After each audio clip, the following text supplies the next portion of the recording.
श्री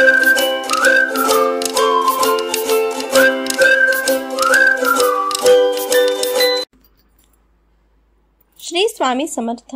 मी नैना, तुमचं माझ्या स्वामी सेवेकरी नैना या यूट्यूब चॅनलवरती स्वागत आहे. आज मी तुम्हाला महाशिवरात्रीचे व्रत नियम सांगणार आहे. तसेच गर्भवती स्त्रीने महाशिवरात्रीचं व्रत करावं की नाही आणि जर व्रत करत आहे तर त्यात कोणती सावधगिरी बाळगावी हे आज मी तुम्हाला थोडक्यात सांगणार आहे. जर तुम्ही माझ्या चॅनलवरती नवीन असाल तर चॅनलला सबस्क्राईब करायला विसरू नका आणि व्हिडिओ शेवटपर्यंत नक्की बघा. श्री स्वामी समर्थ. महाशिवरात्री रात्रीचा जो उत्सव आहे तो बघा महाराष्ट्रामध्ये खूप उत्साहाने साजरा करतात. यावर्षी महाशिवरात्र ही 8 मार्च 2024 शुक्रवारी आलेली आहे. या दिवशी महादेव आणि माता पार्वतीची विधिवत पूजा केल्याने आपल्या सगळ्या मनोकामना पूर्ण होतात. आणि या दिवशी देवांचे देव महादेव आणि माता पार्वतीचा शुभ विवाह सुद्धा झाला होता. म्हणून महाशिवरात्रीला भारतीय सणांमध्ये अनन्यसाधारण असं महत्त्व आहे. महाशिवरात्रीला आपल्याला काय करायचं आहे तर बघा, सकाळी आपल्याला ब्रह्ममुहूर्तावरती उठायचं आहे आणि आपले सगळे नित्यकर्म आपल्याला करायचे आहेत. व्रताचा संकल्प करायचा आहे आणि महाशिवरात्रीचं व्रत केल्याने बघा काय होतं तर वर्षभर आपण सोमवारचं व्रत केल्याचं पुण्य आपल्याला मिळतं. म्हणून महाशिवरात्रीचं व्रत करणं हे याला अनन्यसाधारण असं महत्त्व आहे. तर आता मी तुम्हाला सांगणार आहे की महाशिवरात्रीचे काही व्रत नियम की आपण तसं व्रताचे जे नियम आहेत ते करून जर आपण महाशिवरात्रीचे व्रत केले तर आपल्याला त्याचं पुण्य दुप्पट मिळणार आहे. तर ह्या दिवशी आपल्याला काय करायचं आहे तर बघा, महाशिवरात्रीच्या दिवशी आपल्याला ब्रह्मचर्याचे पालन करणं आवश्यक आहे. महाशिवरात्रीच्या दिवशी जागरण आपल्याला केलं पाहिजे, आपल्याला सेवा केल्या पाहिजेत. कारण ह्या दिवशी आपण ज्या काही सेवा करतो, उपासना करतो त्याचं फळ आपल्याला दुप्पट मिळते. या दिवशी शक्यतो आपल्याला उपवास करायचा आहे आणि तोही बिनमिठाचा उपवास करायचा आहे. आता बघा, ज्यांना शारीरिक दृष्ट्या ज्यांना जमणार नाही बिनमिठाचा उपवास करायला तर त्यांनी उपवासाच्या दिवशी साबुदाणा खिचडी वगैरे आहे जे काही आपण उपवासाच्या दिवशी खातो आपण ते खायचं आहे. पण ज्यांना जमणार आहे त्यांनी या दिवशी बिनमिठाचा उपवास करावा. दूध, फळ आणि पाणी आपण घेऊ शकतो या दिवशी. व्रताच्या दिवशी बघा, आपल्या घरातलं जे वातावरण आहे ते आपल्याला शांत ठेवायचं आहे. आपल्याला ह्या दिवशी चिडचिड करायची नाही आहे. कोणताही मनामध्ये वाईट विचार करायचा नाही आहे. वाईट शब्द आपल्या तोंडातून ह्या दिवशी निघाले नाही पाहिजेत. दिवसभर शक्यतो आपल्याला शिवनाम जपत राहायचं आहे. आपल्याला शिवमय व्हायचं आहे. असं आपल्याला महाशिवरात्रीच्या दिवशी आपल्याला करायचं आहे. या दिवशी बघा, घरी किंवा मंदिरात आपल्याला महादेवांची विधिवत पूजा अर्चना करायची आहे. या दिवशी आपल्याला तामसी अन्न पदार्थाचं सेवन करायचं नाही आहे.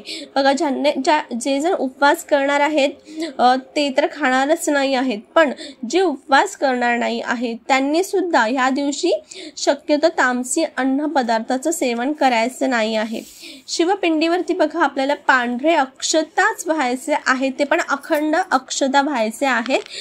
बिल्वपत्र आहे बघा, बेलपत्र ते बघा कधी तुटलेले असतात, कधी खंडित झालेले असतात, चिरलेले असतात. तर असे आपल्याला बिल्वपत्र आपल्याला शिवपिंडीवरती अजिबात व्हायचे नाही आहेत. आणि वाहताना आपल्याला विषम संख्येमध्येच व्हायचं आहे. म्हणजे 1, 3, 5, 7, 51, 108 असं आपल्याला विषम संख्येमध्ये आपल्याला व्हायचे आहेत.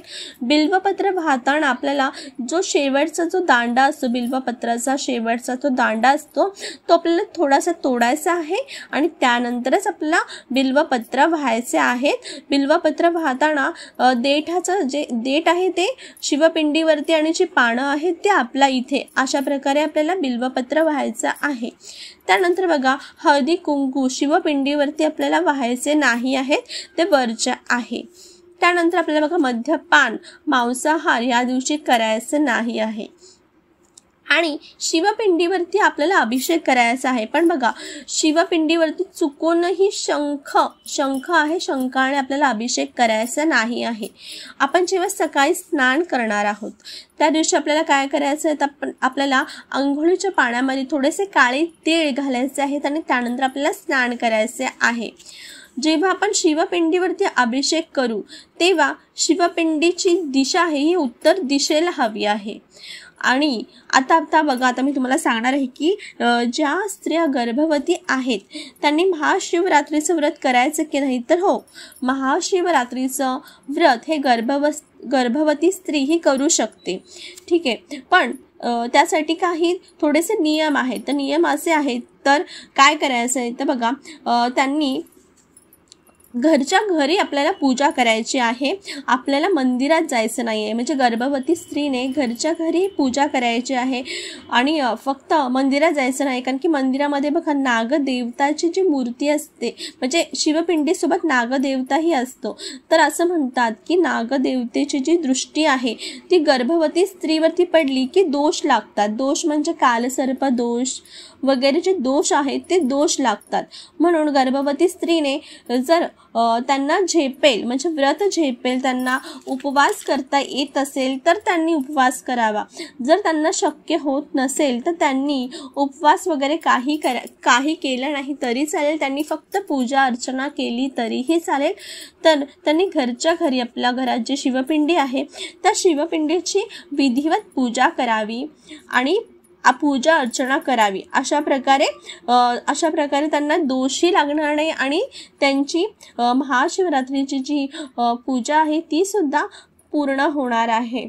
अशा प्रकारे गर्भवती स्त्रीने घरच्या घरी राहून शिवपिंडीची पूजा करायची आहे, मंदिरात जायचं नाही आहे. आणि अशा प्रकारे तुम्ही पूर्ण विधिवत जर महादेवांची पूजा केली तर बघा, महादेव तुमच्या मनातल्या सगळ्या मनोकामना पूर्ण करतील. महाराज तुमच्या सगळ्या चांगल्या इच्छा पूर्ण करत. अवधूत चिंतन, श्री गुरुदेव दत्त.